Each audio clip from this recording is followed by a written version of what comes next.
Stop. Asking for permission. You've been lied to your whole life. And the biggest lie is the one you tell yourself, that your dream life is impossible. But right now, someone out there is already living it. They're respected, confident, and successful. While you're still scrolling through other people's wins, asking yourself, when will it be my turn? I used to ask the same question. I watched people half as smart as me get double the success. I worked hard, proved myself, and explained my worth to people who didn't care. I thought life was unfair. But then I realized, the game isn't against you. You just never learned how power works. While you were told to be nice and patient, others were learning influence and confidence. They weren't waiting for permission, they were taking control. The truth is, you're not stuck because you're not good enough. You're stuck because you keep asking for approval from people who will never give it. What if you stopped asking? What if you stopped waiting for someone to notice you? What if you became the architect of your own rise instead of a victim of others' opinions? Because that's where everything changes. In this video, I'll show you 7 powerful psychological rules that separate the people who get everything they want from those who settle. You'll see why some people command respect without saying a word, and how you can do the same. Let's start with rule number 1. Your mouth is your enemy.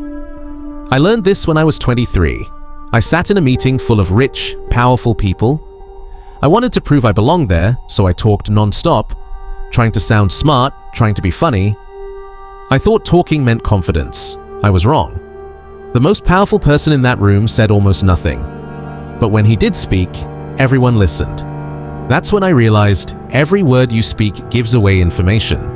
Every explanation you give shows insecurity. When you fill silence with nervous words, you lose power. But when you stay calm and quiet, people start to wonder what you're thinking. They project their fears onto your silence. They assume you're stronger, smarter, and more confident than you might actually be. Silence makes others reveal themselves, their emotions, their insecurities, their real thoughts. But when you keep talking, you're the one being analyzed. Machiavelli said, "Everyone sees what you appear to be, few experience what you really are." Your silence lets people imagine your power. They fill in the blanks, and in their minds, you become mysterious, respected, even feared. So I stopped chasing approval. I stopped explaining. I observed more and spoke less. And suddenly, people started valuing my opinion. They asked what I thought. They tried to impress me. That's the secret of silence. It's not weakness, it's presence. The person who can stay calm and silent while others rush to speak is the one who controls the energy of the room. They don't need to shout to lead. They don't need to explain to influence. They don't need attention. Attention finds them. So remember this. Silence isn't empty. It's full of power.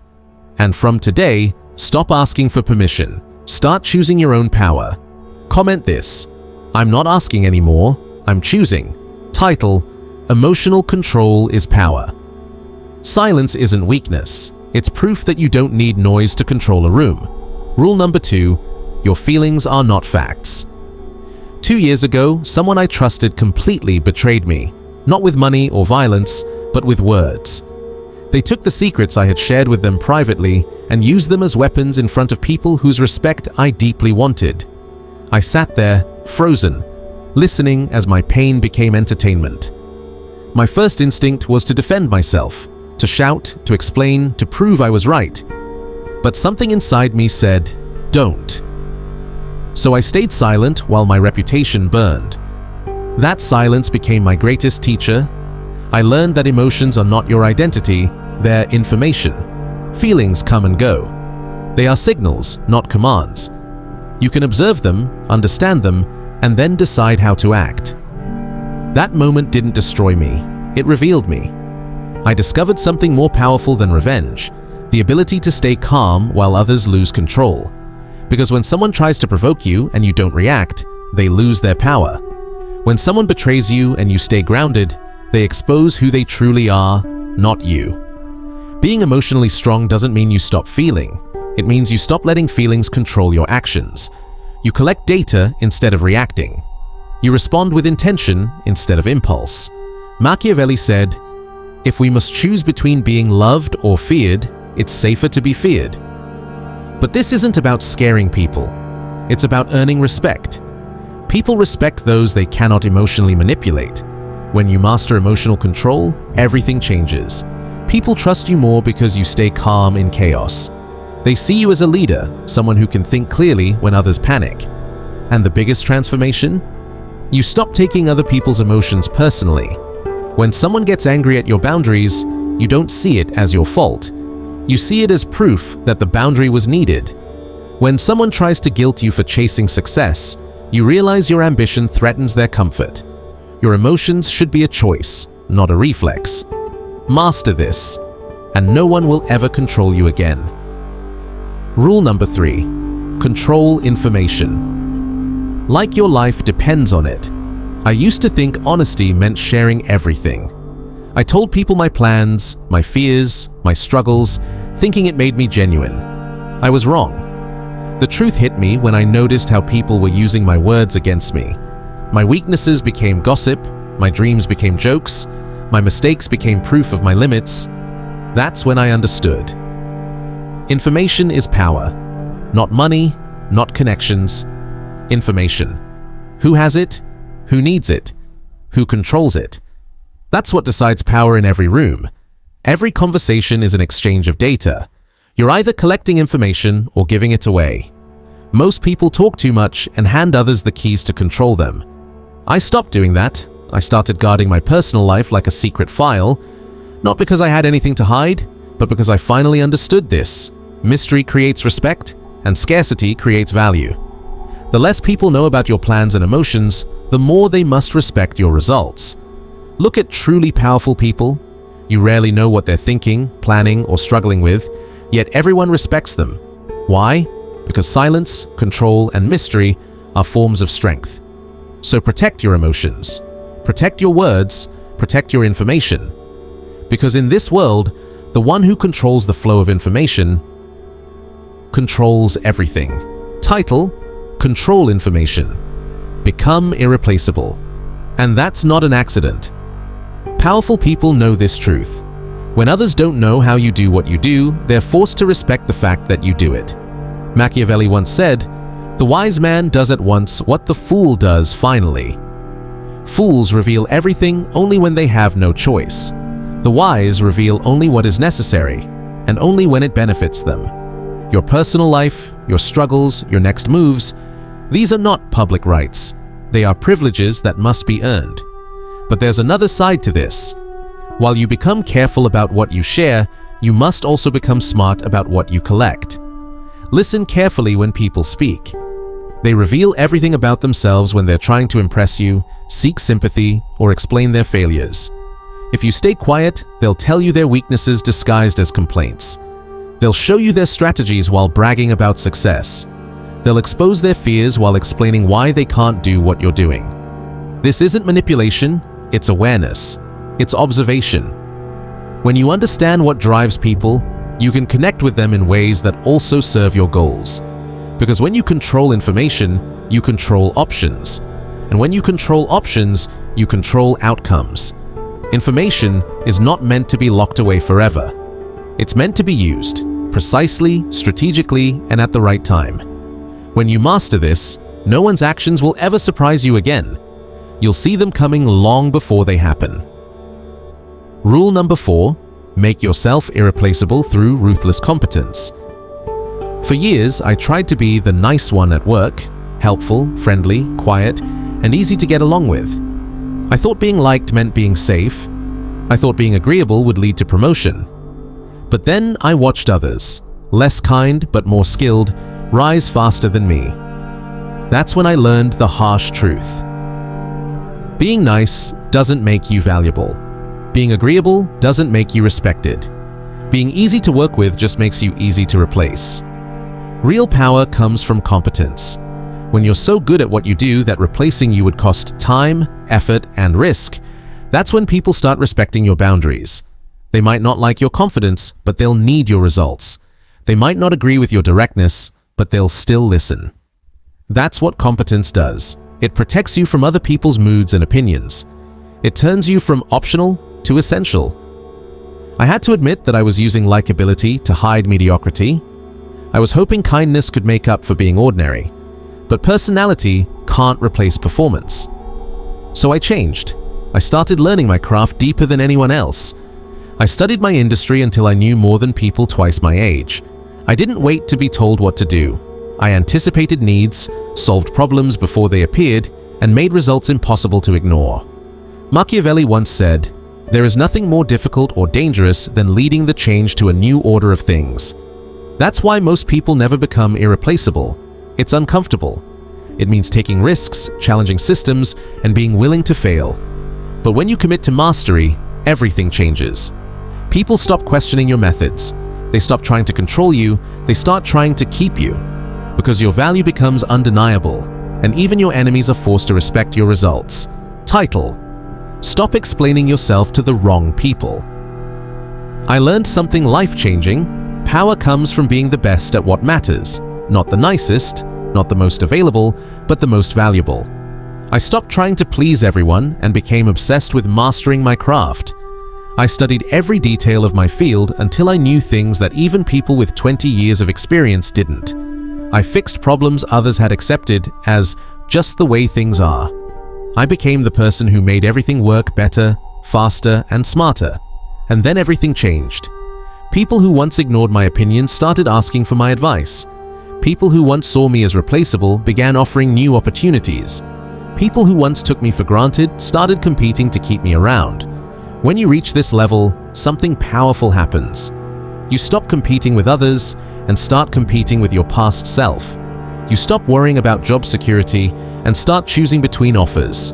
You stop asking for permission and start setting your own terms. And the best part? You stop caring about people's opinions because your results speak louder than their words.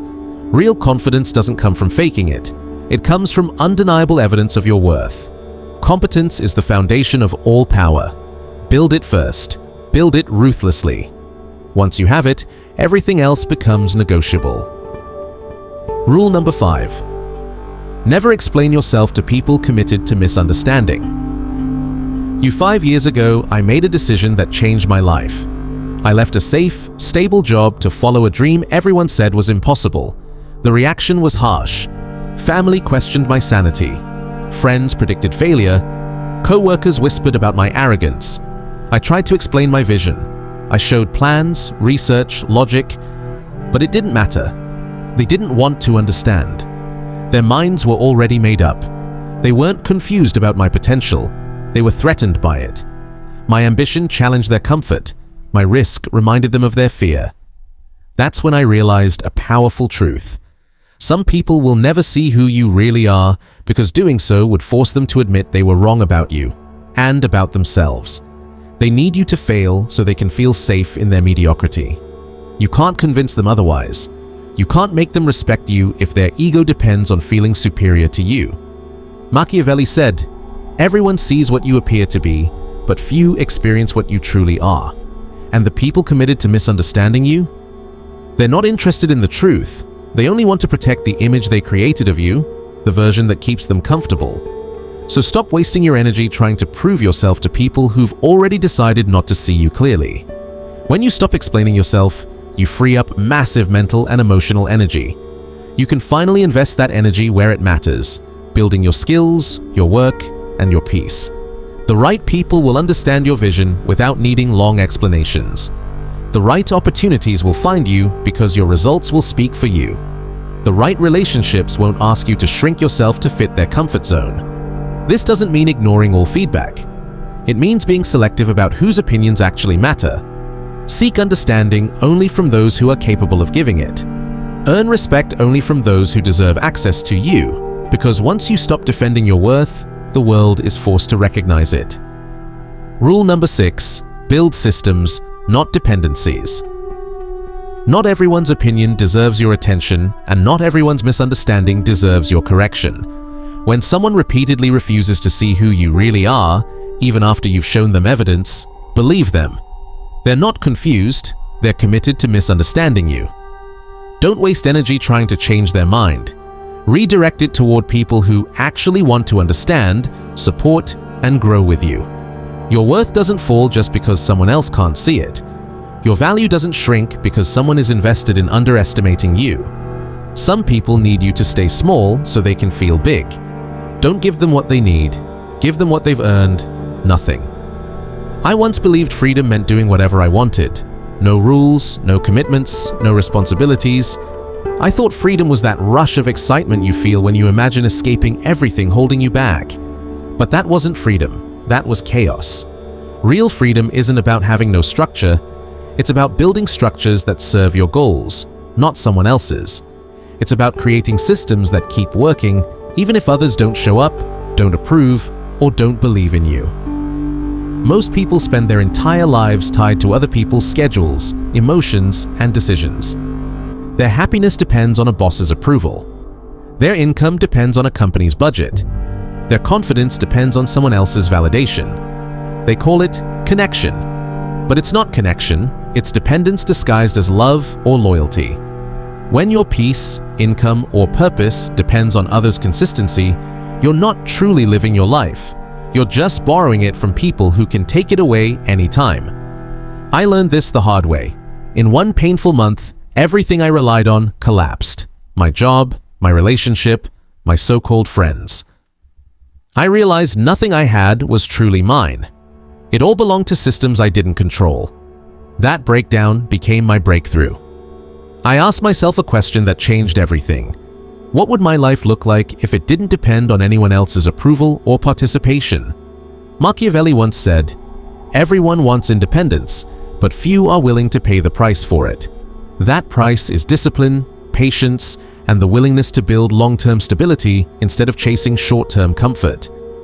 Building systems means creating multiple income streams instead of relying on one job, developing skills that go with you everywhere, building your own self-worth instead of waiting for others to validate it, setting your own schedule instead of living by someone else's. This isn't selfishness, it's strategy, it's not isolation, it's independence. When you have systems, you can work with people by choice, not by need. You can collaborate without losing control. You can love, connect, and commit without surrendering your freedom. Once I started building systems instead of dependencies, everything changed. I stopped fearing rejection because my peace no longer depended on others. I stopped fearing job loss because I had multiple income sources. I stopped fearing loneliness because my worth came from within. Systems create options. Options create power. Power creates freedom. When you have systems, you don't have to tolerate disrespect or stay where you're undervalued. You can walk away, calmly, confidently, because you've built something stronger on your own. Dependencies make you replaceable. Systems make you sovereign. And every day you spend building someone else's system is a day you're not building your own. The choice is simple. Keep depending or start building. Rule number 7, embrace strategic ruthlessness. We grew up together, we shared everything, dreams, struggles, and memories. But over time, our paths began to separate. I was growing, building, creating. They were complaining, repeating, and blaming. Every conversation became the same story, their problems, their excuses, their need for me to fix what they refused to change. I kept helping, thinking that was loyalty. I kept giving, thinking that was friendship. I kept supporting, thinking that was kindness. But it wasn't loyalty, it was enabling. It wasn't friendship, it was obligation. It wasn't kindness, it was self-sabotage. My wake-up call came when I realized every hour spent solving their problems was an hour stolen from solving my own. Every drop of energy poured into their drama was energy I couldn't use for my goals. Every time I saved them from consequences, I delayed my own progress. That's when I learned the meaning of strategic ruthlessness. Strategic ruthlessness isn't cruelty. It's not about hurting people or taking more than you need. It's about being willing to choose your growth over other people's comfort, your truth over their expectations. It means saying no, even to people you love, when what they ask for doesn't align with where you're going. It means ending relationships that drain you, even if those people aren't bad. They're just not your people anymore. It means accepting that some will be disappointed when you stop staying small just to make them comfortable. Machiavelli once said, A wise ruler should not mind being called stingy, for his savings will make him strong. Sometimes you must be stingy with your time, your energy, your attention, so that you have enough left for what truly matters. Most people fear being ruthless because they confuse it with being mean. But real ruthlessness isn't emotional, it's strategic. It's choosing discipline over drama, purpose over people-pleasing, and progress over comfort. Sometimes, the most ruthless thing you can do is stop rescuing people who refuse to rescue themselves. Sometimes, the kindest thing you can do is disappoint someone now so they can grow later. Sometimes, real love means walking away so the other person finally learns to stand on their own. Your time, energy, and attention are limited. Every yes you give to the wrong thing is a no to something that matters. Every hour spent on other people's chaos is an hour stolen from your destiny. The people who achieve extraordinary things aren't always smarter or luckier, they're just more willing to make hard choices. They're willing to face temporary guilt for long-term freedom. They're willing to be misunderstood today to live powerfully tomorrow. Strategic ruthlessness is what turns dreamers into builders.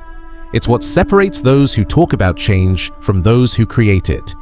It's what transforms you from a person reacting to life into a person designing life. Rejection doesn't destroy you. It reveals where your loyalty still belongs to weakness. The untouchable truth. Listen carefully. You are not broken. You are not too late.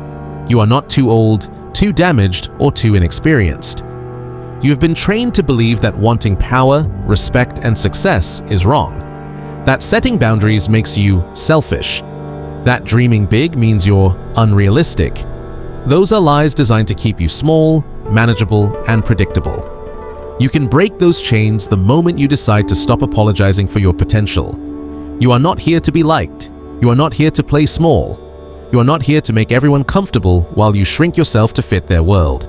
You are here to build, to create, to rise, even if it means disappointing people who expected you to stay the same. The final step. Becoming unforgettable. You are here to become unforgettable. Not through noise, not through drama, and not by trying to impress people too small to understand greatness. You become unforgettable when you develop real competence, strategic thinking, emotional control, and independence so strong that your presence silently changes the energy of every room you walk into. This journey is not about becoming someone new, it's about returning to who you were meant to be, before fear, before doubt, before the world told you to shrink yourself just to make others comfortable. The truth is, the world is full of people waiting for their boss to notice them, for their family to support them, for society to approve them, for someone else to say, "You're ready." But you're done waiting. You finally understand. Permission is not given, it's claimed. Not through anger, not through begging, but through calm certainty, the quiet confidence of someone who no longer needs validation to know their worth. You don't have to explain your transformation. You don't have to justify why you've changed, why you're not available for gossip, why you've stopped playing small. They'll notice. Because real power doesn't need an announcement. It shows itself through your calm, your silence, your progress. The relationships that deserve to stay will become stronger, built on respect, not dependence. The opportunities meant for you will find you faster, drawn to your energy, your clarity, your focus. The people who truly see your value will recognize it without you ever saying a word. And the rest? They were never yours to begin with. They were only placeholders, filling time and space until the right people, the real ones, appeared. This is not the end of your journey. This is the moment you stop asking for permission and start claiming what was always yours. When you stop explaining yourself to people who never wanted to understand you and start building with those who are growing beside you. When you stop trying to please everyone and start becoming irreplaceably valuable to the right ones. That's when you become untouchable. You don't need to be louder. You just need to be the one they remember in silence. So if you're tired of being controlled, take back your power. If you're ready to stop asking and start claiming, take what's yours. You always had everything you needed. The only question now is, are you finally ready to stop pretending you don't?